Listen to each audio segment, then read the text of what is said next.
Hi, let's solve LeetCode 8 today. So atoi is a very classic library function in C programming language. It converts a string to an integer, and it has a lot of specs. Let's say what the problem is. So there are like a lot of rules. If you haven't read the problem, you can spend some time reading it. So let's take a look at some examples. The first example is pretty trivial. The string is 42, so we just return 42. The second example, there are some leading spaces. So for atoi, it can ignore the leading spaces. So it just return a negative 42. And in the third example, it returns 4193, and it will ignore the non-digits after it.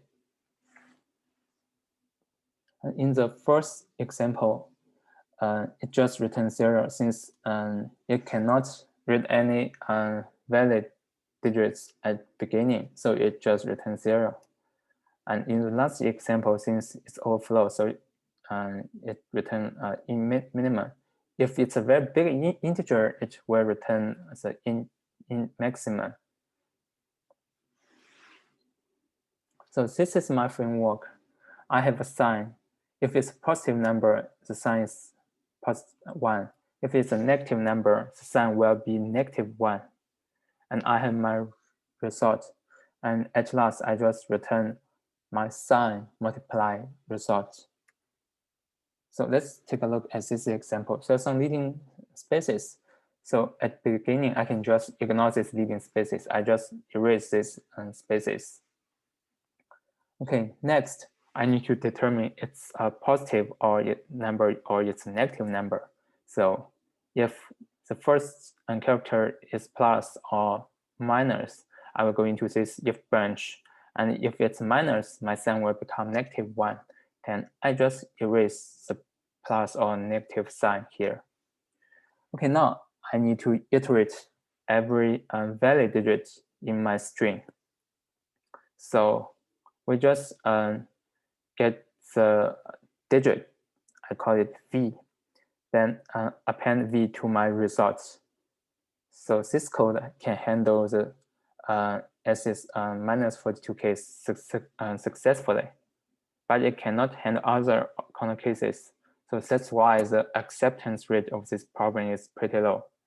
Let's take a look at this example. So there's some invalid cases. What we should do? We know we should return 4193 here. When we say W, we should stop immediately.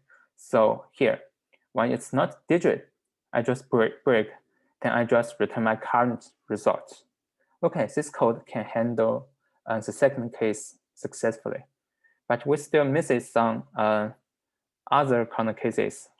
What's the missing corner cases? So it's overflow. How do we deal with overflow? It's very similar to the LeetCode 7's problem. So if my current result is greater than integer maximum divided by 10, we know if it's multiplied by 10, it must be an overflow. So we can just return integer maximum or return integer minimum depending on the sign immediately. Or if the result is just same as integer maximum divided by 10, then we need to say the digit. If it's a positive number and if the digit is greater or equal than 7, we know if it's multiplied by 10, then plus v, it will greater or equal than integer maximum. So we can just return integer maximum. The same for the negative number, we can just return integer minimum in this case. So the whole implementation here can handle all the corner cases now. Okay. Yeah, that's it. Thanks so much.